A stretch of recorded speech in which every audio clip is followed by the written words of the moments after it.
성도 여러분 안녕하십니까? 오늘도 아침 예배에 찾아오신 성도님들을 진심으로 환영합니다. 오늘은 아브라함의 신앙에 대한 말씀 시리즈 마지막 시간입니다. 이 시간을 통해서 아브라함이 어떻게 믿음의 조상이 되었는지 배우고 확인하는 귀한 시간 되시길 간절히 바랍니다. 이제 기도하겠습니다. 하늘에 계신 아버지, 매일 아침 말씀으로 우리의 생애를 인도해 주셔서 감사합니다. 간절한 마음으로 말씀을 받고 묵상하고 삶에 적용하는 귀한 시간 될 수 있도록 도와주시옵소서. 오늘 말씀을 통해서 하나님께서 아브라함을 믿음의 조상으로 세울 때 어떻게 인도하시는지 배우려고 합니다. 성령께서 말씀을 듣는 각 사람의 마음에 역사하여 주셔서 각자의 모리아 산에서 승리할 수 있도록 이끌어 주시옵소서. 말씀을 준비하시는 목사님께 진리의 빛을 비추어 주시옵시고 그 빛이 말씀을 듣는 모든 성도들에게 있는 그대로 전달될 수 있도록 도와주시옵소서. 예수님의 이름으로 기도드립니다. 아멘. 오늘은 목사님께서 특별한 말씀을 준비해 주셨습니다. 함께 묵상할 제목은 모리아 산에서 승리하는 믿음 3부입니다. 이제 목사님께서 권면의 말씀을 전해 주시겠습니다. 안녕하십니까? 오늘은 그리스도인들이 가장 잘 아는 두 개의 이야기를 나누겠습니다. 롯의 실패와 아브라함의 승리입니다. 오늘 말씀을 통해서 이번 아브라함 이야기의 결론으로 들어가도록 하겠습니다. 성령께서 우리 모두를 인도해 주시길 제가 간절히 바랍니다. 자, 아브라함이 이제 애굽에서 가나안으로 돌아왔습니다. 가나안의 삶은 평탄했을까요? 아닙니다. 또 문제가 생깁니다. 왜 문제가 생겨요? 하나님께서 훈련하는 과정이 안 끝나는 것입니다. 계속해서 이런저런 인생의 문제가 생기는 것입니다. 자, 무슨 문제예요? 롯의 종들과 아브라함의 종들이 싸웠습니다. 왜 싸웠습니까? 아브라함과 롯의 가축과 재산이 늘어나면서 종들이 서로 지역을 다투는 것입니다. 서로 좋은 지역에 가서, 풀이 많은 지역에 가서 양들을 먹이고 싶은 것이에요. 아브라함이 이번에 어떻게 반응했습니까? 하나님을 믿고 신뢰할까요? 아니면 인간의 욕심과 이기심에 휘둘러 또다시 무너질까요? 계속해서 이 전쟁이 펼쳐지는 것입니다. 애굽에서 무너졌던 아브라함은 이번에 놀라운 승리를 하죠. 여러분들 아실 것입니다. 창세기 13장 8절부터 9절. 자, 아브라함이 하는 말을 들어보세요. 아브라함이 롯에게 이르되 우리는 한 고륙이라, 우리는 한 가족이다. 나나 너나 내 목자나 네 목자나 서로 다투게 말자. 내 앞에 온 땅이 있지 아니하냐. 나를 떠나라. 네가 좌하면 나는 우하고 네가 우하면 나는 좌하리라. 유명한 말씀이죠. 아브라함의 아름다운 신앙이 여기서 올라오는 것입니다.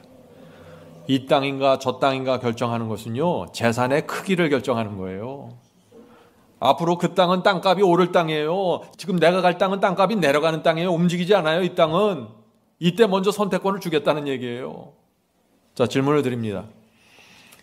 네가 좌하면 나는 우하고 네가 우하면 나는 좌하리라 하는 이 아브라함의 이 말은 사탄에게 큰 타격을 주었습니다. 왜 그럴까요? 이 아브라함의 생애를 하나님과 사탄의 전쟁의 측면에서 지금 바라보고 있는 것입니다. 성경의 모든 이야기는 그렇게 바라보는 것입니다. 사탄이 아브라함이 어떤 땅을 선택하기를 원했을까요? 네, 좋은 땅, 소돔성 쪽의 땅을 취하기를 원하신 거죠. 아브라함을 소돔성 안으로 끌고 가서 거기서 완전히 무너뜨리기를 원한 것입니다. 그래서 종들 사이에 싸움을 붙여놓고 둘 중에 헤어지게 만들고 누구든지 소돔을 선택하도록 만든 것입니다. 그런데 기득권자는 누구예요? 아브라함이었습니다. 아브라함이 어른이었어요. 갈대아 우르를 떠나서 여기까지 온 것은 아브라함이 리더십을 행해서 온 것입니다. 그러니까 사탄의 머릿속에서는 다 자기가 들 줄 알고 아브라함이 틀림없이 소돔 쪽의 비옥한 땅을 선택할 거야. 이 전략을 세운 것이죠. 사탄의 그 계획이 성공하면 어떤 일이 생깁니까? 사탄의 이 계획이 성공하면 아브라함을 믿음의 조상으로 세우셔서 그 이후에 수천 년 동안 나오는 사람들에게 아브라함을 하나의 모본으로 세우고자 하는 하나님의 계획이 좌절되는 것입니다. 그것을 알았던 것입니다. 그런 상황에서, 바로 이런 상황에서 아브라함이 롯에게 놀라운 양보를 하는 것이죠. 우리는 가족이지 다투지 말자. 네가 좌하면 나는 우로 갈 것이고 네가 우하면 나는 좌할 것이야. 성도 여러분, 이런 일들이 우리 인생에 여러 번 옵니다. 인생에서 중요한 문제를 결정할 때 조심해야 됩니다. 사탄이 던진 미끼를 물면은 소돔성으로 끌려간다는 것입니다. 롯이 어떤 땅을 선택했어요? 롯이 노른자 땅을 선택했겠죠. 소돔성 쪽에 있는 땅입니다. 아름답고 비옥한 땅이에요. 소돔은 고급스러운 문화가 있었습니다. 땅값이 크게 오를 수 있는 곳이에요. 성도 여러분, 이런 인생길을 가다가 이런 탐나는 노른자가 나타났을 때 조심해야 된다는 것입니다.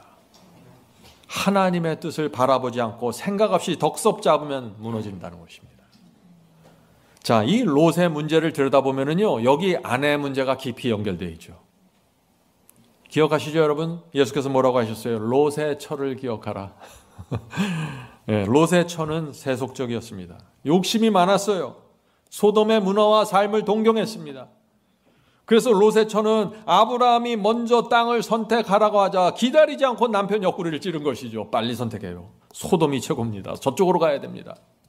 우리 교회는 이 롯의 처 같은 자매님들 안 계시겠죠? 안 계셔야 됩니다. 우리가 여기서 뭘 볼 수 있냐면요, 아내의 역할이 중요하다는 것입니다. 롯이 우물쭈물하고 우유부단하더라도 아내가 딱 옆구리 붙잡고 있었으면 정확하게 봤을 것이에요. 남편이 세상 깊이 들어가면 아내가 붙잡아줘야 됩니다. 아내가 기도와 말씀으로 살지 않으면요, 남편을 잡아줄 수가 없습니다. 아내가 경건하지 않으면 롯의 처처럼 되는 것입니다. 가족이 무너집니다.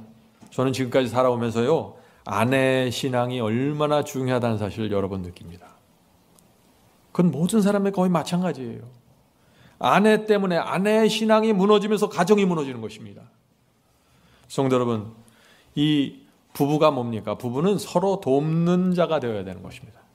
남편이 욕심 부릴 때 아내가 붙잡아주고, 아내가 욕심 부릴 때 남편이 붙잡아줘야 되는 것입니다. 그것이 부부입니다. 남편이 정신 차리지 못할 때 아내가 붙잡아줘, 아내가 정신 차리지 못할 때 남편이 붙잡아주는 것입니다. 하나님께서 그래서 부부를 주신 것입니다. 서로 붙잡아주라고 말이죠. 성도 여러분, 우리의 이 가정이 중요합니다. 여러분들이 가정에서 정말 아내로서 남편으로서 이 영적인 위치를 잘 잡고 있어야 됩니다. 그래야 하나님께서 여러분의 가정을 보호해 주실 수 있는 것입니다. 자, 질문 드립니다. 롯의 가정이 처음부터 소돔성에 들어가서 살았습니까? 하는 질문입니다. 롯의 가족은 어떻게 무너지게 되었나요? 창세기 13장 2절입니다. 아브라함은 가나안 땅에 거하였고 롯은 평지 성읍들에 머무르며, 처음에는 평지에 머물렀어요. 그 장막을 옮겨 소돔까지 이르렀더라. 이해되시죠? 이 장면이 처음부터 소돔성 안으로 곧바로 들어간 것이 아닙니다. 점차적으로 서서히 소돔성 안으로 들어가게 된 것입니다. 처음에는 이 롯이 소돔의 문화와 세속을 크게 경계했을 것입니다. 내가 좋은 땅은 차지하지만 소돔성 안에는 안 들어갈 거야, 이렇게 생각했을 것이에요. 그리스도인이라면 당연히 그런 생각을 갖겠죠. 그러나 살다 보니 어떻게 돼요? 살다 보니 눈이 달라지기 시작하는 것입니다. 점점 더 소돔이 매력적으로 보이게 되는 것입니다. 어떻게 돼요? 결국 그래서 소돔성 안으로 들어가는 것입니다. 그때부터 소돔성 안으로 들어가고 나서부터는 이 롯이 가족을 보호하기 위해서 해줄 수 있는 것이 별로 없었어요. 왜냐하면 완전히 가족이 소돔의 쾌락과 세속과 부패에 노출되어 버렸기 때문입니다. 세속적인 그 감화력이 있죠. 세속적인 감화력을 어떻게 저항할 수가 없었습니다.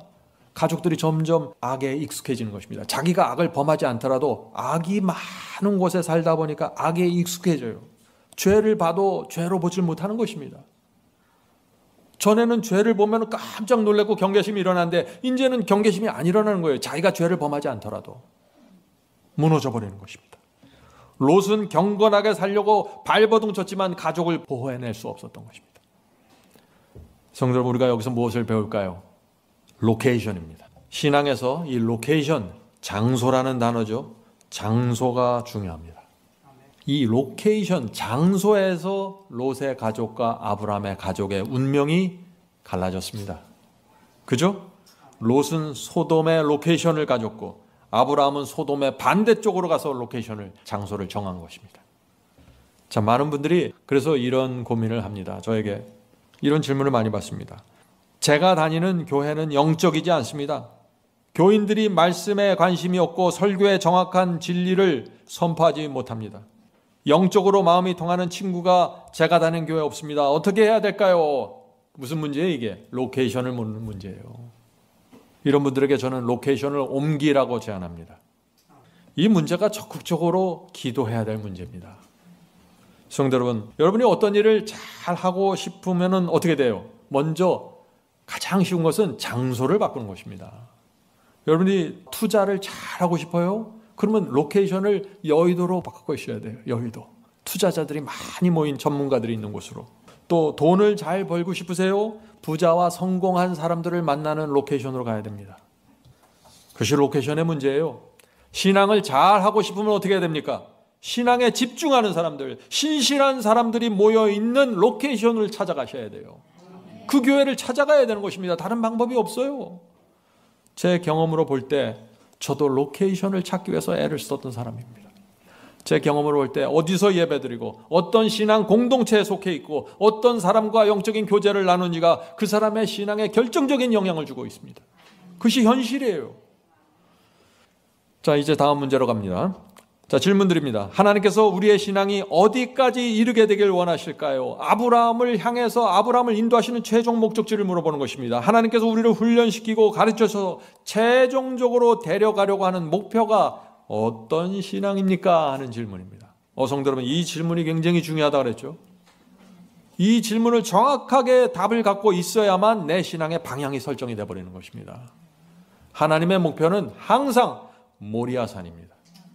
모리아산의 믿음으로 가는 것입니다. 아브라함도 마찬가지였습니다. 아브라함은 100세에 이삭을 낳았죠. 이삭이 20살이 되었을 때 엄청난 말씀을 듣게 됩니다. 어떤 말씀이에요? 외아들 이삭을 모리아산에 가서 번제로 바쳐라. 이건 정말 감당할 수 없는 말씀이죠. 이건 인간의 생각으로는 말도 되지 않는 명령입니다. 그런데 이 명령을 주신 분이 누구예요? 하나님이시라는 것이에요. 하나님께서 아브라함에게 마지막 인을 치는 시험을 주셨는데 내 아들 자식을 번제 모리아산에 바쳐라. 모리아산까지 3일 길을 걸어간다 그러죠. 3일 길을 걸어갈 때 사탄이 어떻게 했을까요? 사탄이 가만히 있었을까요? 사탄에게 최고의 기회가 온 것입니다. 드디어 말도 안 되는 하나님의 명령이 내려진 것이에요. 사탄이 이렇게 속삭였을 것입니다. 이것은 말도 되지 않는다. 만일 네 자식을 불에 태워서 죽일 것인가 정말? 하나님께서 약속으로 주신 아들인데 죽이려고 명령하는 것이 정말 의로운가? 하나님은 의롭다고 하는데 정말 그런 분인가? 아브라함이 어떻게 했을까요? 아브라함 대답하지 않았습니다. 계속해서 침묵하면서 모리아산으로 갔습니다. 성도 여러분, 여러분이 어떤 하나님의 말씀에 순종하려고 하는데 사탄이 자꾸 귀에다가 다른 말을 넣어주면 침묵하세요. 하나님을 믿고 신뢰하고 하나님께서 가라고 하신 그 길을 가는 것입니다. 이것이 승리의 비결입니다. 자, 산을 이제 모리아산에 도착해서 올라가는데 이제는 이삭이 정말 괴로운 질문을 던집니다. 이 질문이 아브라함에게 큰 시험이 되었을 것입니다. 그 질문이 뭐예요? 창세기 22장 7절입니다. 이삭이 가로되 불과 나무는 있거니와 번제할 어린 양은 어디 있나이까? 참 이삭이 어떻게 해요? 아버지를 바라보면서 그 초롱초롱한 그 해맑은 눈으로 아버지 우리가 불과 나무는 있는데 번제를 드리려면 양이 있어야 되는데 양이 어디 있습니까? 최고의 위기가 온 것입니다. 아브라함이 어떻게 대답했을까요? 놀라운 대답을 하는 것입니다. 창세기 22장 8절. 성도 여러분, 이것을 잘 기억하셔야 돼요. 이렇게 어려운 시기가 왔을 때 내가 어떻게 대답하고 어떻게 반응해야 되는지. 자, 22장 8절입니다. 아브라함이 가로되 아들아 번제할 어린 양은 하나님이 자기를 위하여 친히 준비하시리라 하고. 성도 여러분, 이것이 아브라함이 그 믿음의 조상이 되었던 믿음입니다. 아브라함은 하나님의 성품을 믿었습니다. 하나님께서 하시는 말씀의 그 센텐스 자체는 이렇지만 이 말을 주신 하나님의 성품을 아는 것입니다. 아들아, 나는 잘 모르겠어. 그런데 하나님께서 어떤 계획을 가지고 계실 거야.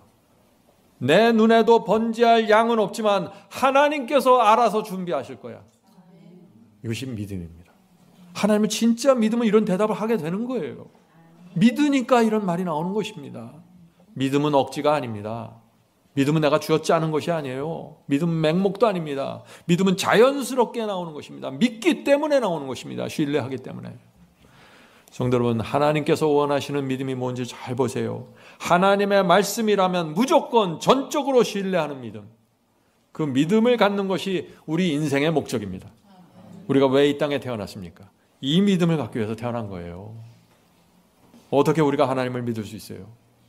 하나님은 말씀하시면 지구를 만드시고 말씀하시면 지구 옆에 달을 붙여놓는 분이에요. 능력의 하나님입니다. 그런데 그 능력의 하나님이 당신 자신의 아들을 십자가에 매달고 우리를 구원하기로 결정하셨어요. 이런 상황에서 믿음이 생기지 않는다면 누구를 믿고 살겠어요, 이 세상에. 그래서 전적으로 믿는 것입니다. 전적으로. 그런데 이 믿음을 가지려면요, 하나님의 뜻을 분별하는 분별력을 가져야 됩니다. 믿음은 맹목적이 아니에요. 분별해야 됩니다. 진리를 분별하고 예언을 분별하고 말씀을 분별하면서 믿음을 발휘해야 되는 것이에요. 아무렇게나 믿는 것이 아닙니다. 자, 로마서 12장 2절 보겠습니다. 너희는 이 세대를 본받지 말고, 이 세대를 본받지 말라. 이 악한 세대를 본받지 말라. 이 세상에 얼마나 재미있어요. 쾌락이 있고 재미가 있고 엔터테인먼트가 있고 얼마나 좋아요. 따라가고 싶잖아요. 근데 이 세대를 본받지 말라는 것입니다. 방법이 있습니다. 두 가지입니다. 첫째, 오직 마음을 새롭게 함으로 변화를 받아. 새 마음을 받으셔야 됩니다. 하나님께서 주시는 새 마음. 그 마음이 어떻게 생겨요? 하나님을 믿으니까 생기는 마음이에요. 하나님을 믿지 않으면 이 세대를 본받고 싶어요. 그런데 하나님의 말씀을 믿으니까, 신뢰하니까 나에게 새로운 마음이 생긴 것입니다. 이제는 이 세대가 싫어지는 것입니다. 두 번째, 하나님의 선하시고 기뻐하시고 온전하신 뜻이 무엇인지 분별하도록 하라. 성도 여러분, 분별해야 됩니다. 아브라함이 갈대아, 우르와 하란과 세겜에서 하나님께서 말씀하실 때 하나님의 뜻을 분별하고 움직였습니다. 그래서 하나님께서 말씀하시고 명령하시면 그것이 하나님의 선하시고 기뻐하시고 완전하신 뜻으로 분별하면서 움직였던 것입니다. 그래서 믿음으로 순종할 수 있는 것이에요. 하나님께서 말씀하셨는데 이것이 선하지 않고 이것이 기쁜 것이 아니라 이것이 완전하지 않다고 내가 느끼면 어떻게 되겠어요? 못 따라가요.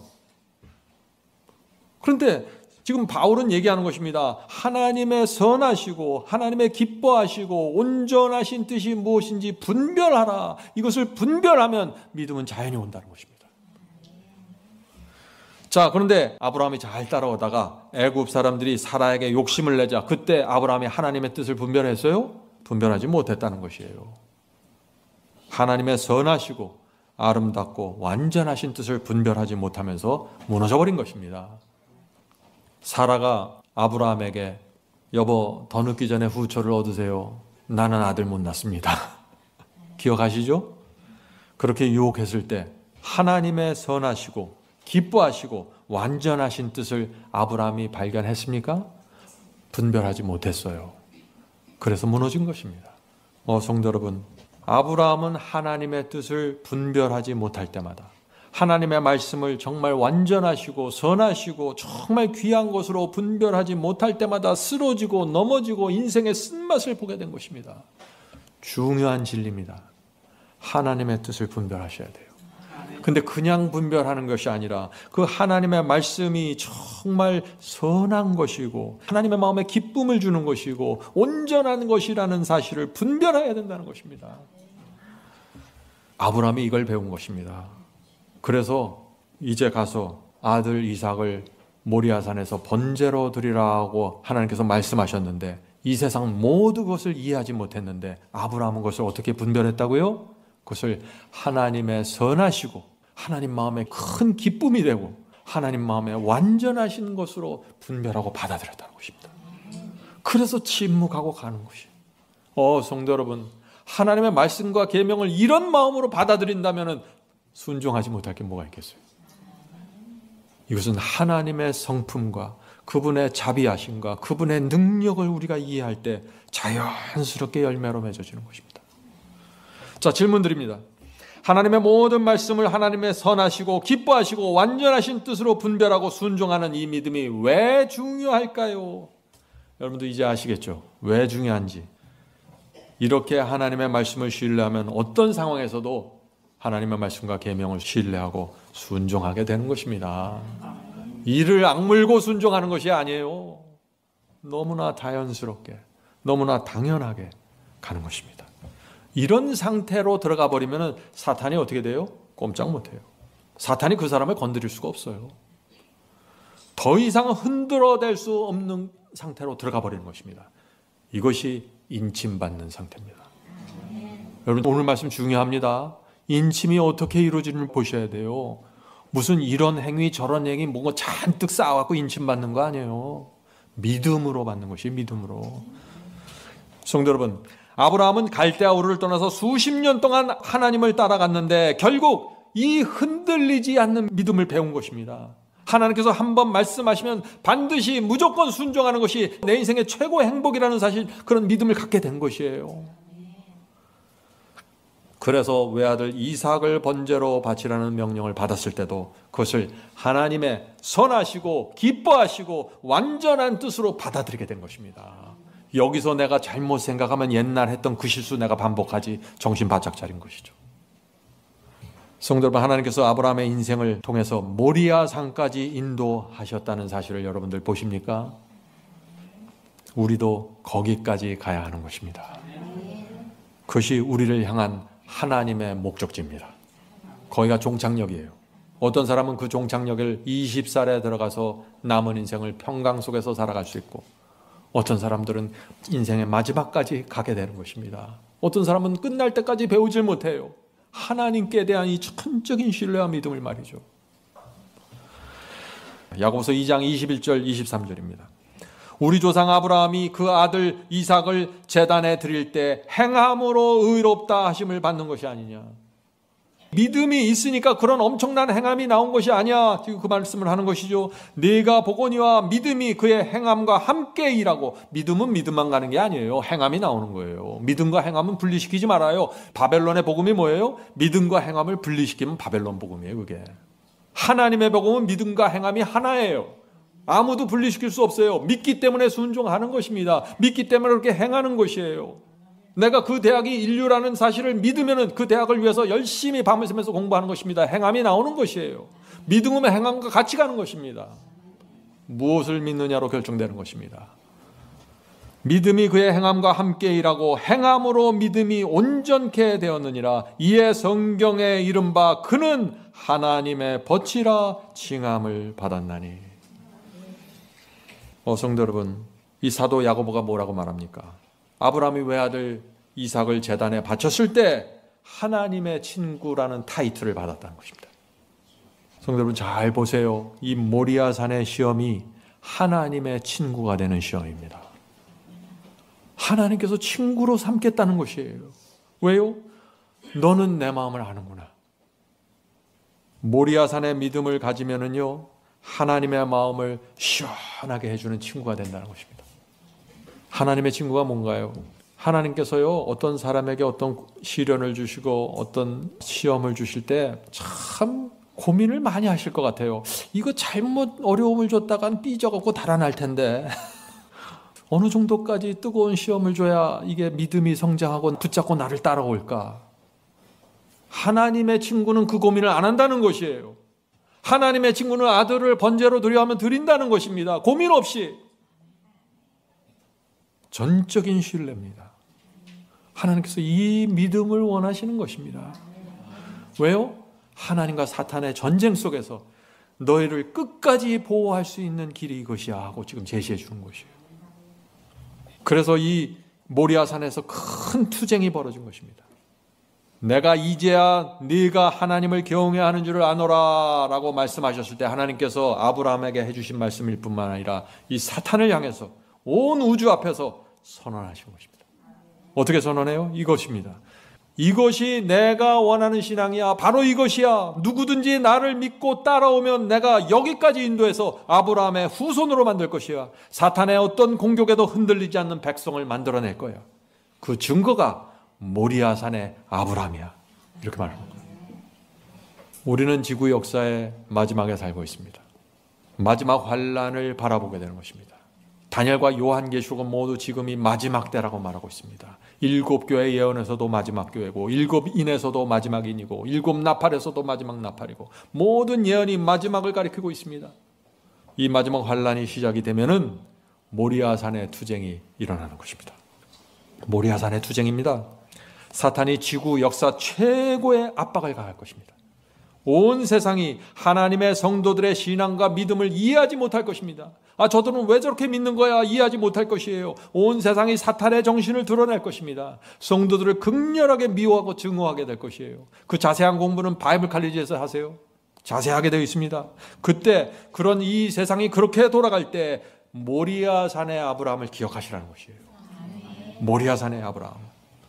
아브라함이 아들까지 바치면서 끝까지 견디고 충성하는 시험을 받았던 것처럼 마지막 때, 마지막 환란 때 우리도 끝까지 충성하는 시험을 받게 될 것입니다. 성도 여러분, 신앙은 한 걸음씩 가는 것입니다. 한 걸음 배우고 또 한 걸음 배워야 합니다. 넘어지고 쓰러질지라도 교훈을 배우고 그 속에서 믿음을 배워야 합니다. 그렇게 배우는 성도들이 성장하고 모리아산에 올라가게 됩니다.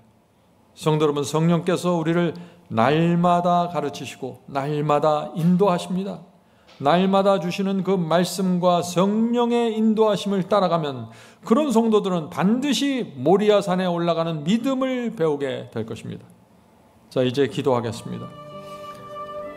하늘에 계신 아버지, 아브라함이 모리아산에 올라가는 신앙을 저희 마음에 담길 원합니다.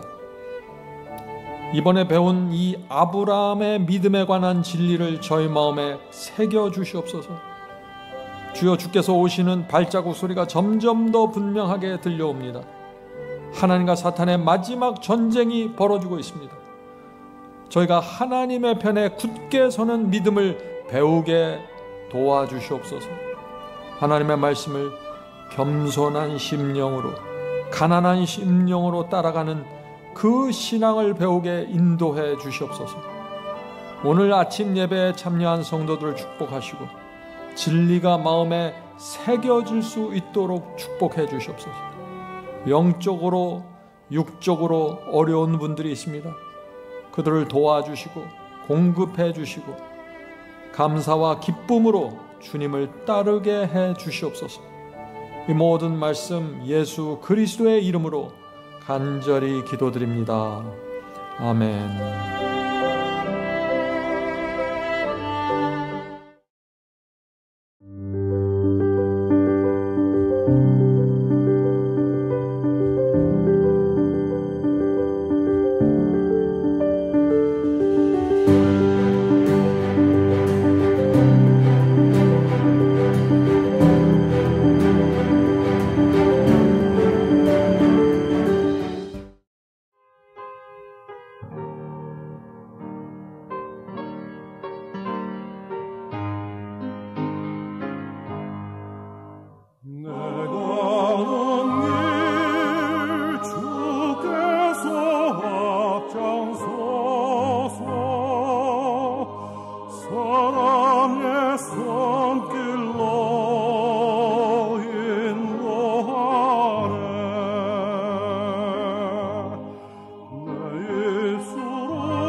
때까지